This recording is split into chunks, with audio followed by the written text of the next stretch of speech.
নাঙ্গলকোটে Dhalua union বিএনপির কর্মী সমাবেশ অনুষ্ঠিত। দেশ বাংলা নিউজ 24, সময়ের সাথে তারুণ্যের পথে। বাংলাদেশ জাতীয়তাবাদী দল বিএনপি কুমিল্লার নাঙ্গলকোটের ঢালুয়া ইউনিয়নের আয়োজনে রাষ্ট্র কাঠামো মেরামতের 31 দফা কর্মসূচি জনগণের কাছে পৌঁছাতে এবং ধানের শীষের প্রচারণায় কর্মী সমাবেশ বুধবার বিকেলে ঢালুয়া ঈদগাহ মাঠে অনুষ্ঠিত হয়েছে। ঢালুয়া ইউনিয়ন বিএনপি নেতা শাহ আলমের সভাপতিত্বে অনুষ্ঠানে প্রধান অতিথির বক্তব্য রাখেন কুমিল্লা দক্ষিণ জেলা বিএনপির সাবেক যুগ্ম আহ্বায়ক ও নাঙ্গলকোট উপজেলার সাবেক আহ্বায়ক আলহাজ নজির আহমেদ ভূঁইয়া। ঢালুয়া ইউনিয়ন বিএনপির সাবেক সাধারণ সম্পাদক পেয়ার আলম ও উপজেলা ছাত্রদল নেতা আমির হামজা মুন্নার সঞ্চালনায় অনুষ্ঠানে বিশেষ অতিথির বক্তব্য রাখেন নাঙ্গলকোট উপজেলা বিএনপির সাবেক সদস্য সচিব নুরুল আফসার নয়ন, যুগ্ম আহ্বায়ক অধ্যাপক মোশাররফ হোসেন, মকরপুর ইউনিয়ন বিএনপির সাবেক সাংগঠনিক সম্পাদক কবির খান, উপজেলা শ্রমিক দল সাবেক সভাপতি সাইদ ইকবাল, উপজেলা কৃষক দল সাধারণ সম্পাদক খোরশেদ আলম, ঢালুয়া ইউনিয়ন বিএনপির সাবেক সাংগঠনিক সম্পাদক বেলাল হোসেন। কর্মী সমাবেশে উপস্থিত ছিলেন উপজেলা কৃষক দল সভাপতি আবুল হাশেম মিয়াজি, রায়কোট উত্তর ইউনিয়ন বিএনপির সাবেক সভাপতি হায়াতুন নবী, সাধারণ সম্পাদক মনির হোসেন মোল্লা, মৌকরা ইউনিয়ন বিএনপির সাবেক সাধারণ সম্পাদক মশিউর রহমান মানিক, নাঙ্গলকোট পৌরসভা তাঁতিদল সভাপতি মোবারক হোসেন, আদ্রা উত্তর ইউনিয়ন শ্রমিক দল সভাপতি পারভেজ খান, বাঙ্গড্ডা ইউনিয়ন শ্রমিক দল সভাপতি মোহাম্মদ সুমন, সাধারণ সম্পাদক জামাল হোসেন, ছাত্রদল নেতা রফিকুল ইসলাম রবিন সহ আরও অনেকে।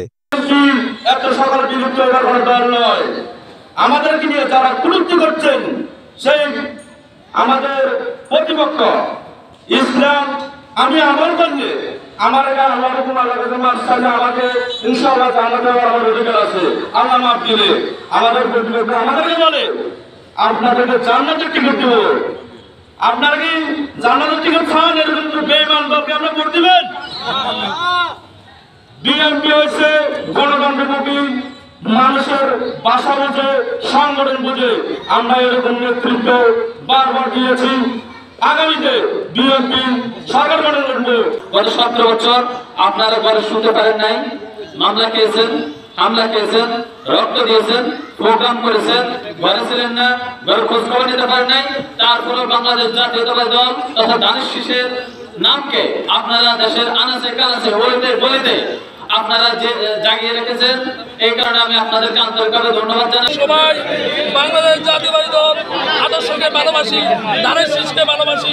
আমরা ইনশাআল্লাহ আমাদের আজকের প্রধান অতিথি উনিও চেষ্টা করবে নমিনেশন নেওয়ার জন্য। ধানের শীষ উনি পাইলে আমরা ওনার পক্ষে কাজ করব। দেশ, মাটির মানুষ এবং স্বাধীনতার সার্বভৌমত্বের অত্যন্ত প্রহরী হিসেবে বাংলাদেশ জাতীয়তাবাদী দল বিএনপি সদা জাগ্রত থাকবে। সেই দলের একজন কাণ্ডারি হয়ে জননেতা আলহাজ নজির আহমেদ ভূঁইয়া সাহেব আপনাদের কাছে এসেছেন।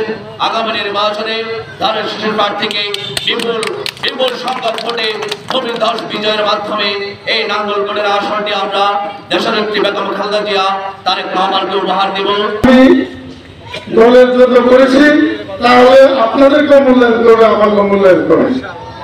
আপনারা ইনশাল্লাহ মূল্যায়ন করবেন। আমি যেখানে থাকি ইনশাল্লাহ আমার এই 2 দফার উপজেলায় আমাকে সভাপতি দিয়েছে এবং জেলাতে আমি এখনো জয়েন্ট কর্মকর্তা আছি 2 দফা। তা আমাকে অফিসার করে নাই। আমি বলতে চাই আপনারা যারা আছেন এখন আপনারা প্রতিনিধি ছিলেন, এখন আগামীতে থাকবে। যতদিন আমি দুনিয়াতে বেঁচে থাকি আপনাদের সাথে থাকবো, আপনাদের সাথে থাকবো এবং আপনাদের চলার পথে আমাকে পাবেন। আমি বলতে চাই ইনশাআল্লাহ উন্নয়নমূলক যত কাজ হবে সম্পর্ক কাজ করে আপনারা আমার দলের মাধ্যমে আপনারা পাবেন। আপনাদের এই এলাকার কৃতি সন্তান আমাদের জাফর সাদিক, আপনাদের কৃতি সন্তান ইউনিয়নের, আর উনি ওনার কর্মব্যস্ততার জন্য উনি এখানে আসতে পারে নাই। আমি তার জন্য আপনাদের কাছে দোয়া চাই। দেশ বাংলা নিউজ 24, সময়ের সাথে তারুণ্যের পথে।